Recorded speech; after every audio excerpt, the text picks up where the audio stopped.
ድምቀቴ የደስታዬ ምንጭ ሕይወቴ የለኝም ሌላ ነኝ የምለው ይሄ ነው ብዬ እንኳን የማነሳው ገንዘብ የደስታዬ ቀኑ ባለቤት ብቻህን ታይበት ይሄ ነው ምለው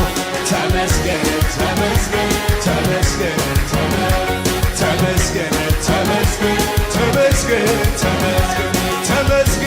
ተመስገን ተመስገን ተመስገን ተመስገን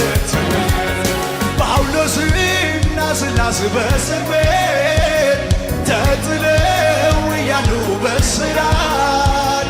መዝሙር ሲዘምሩ ለጌታ የእጃቸው ሰንሰለት ተፈታ ምስጋና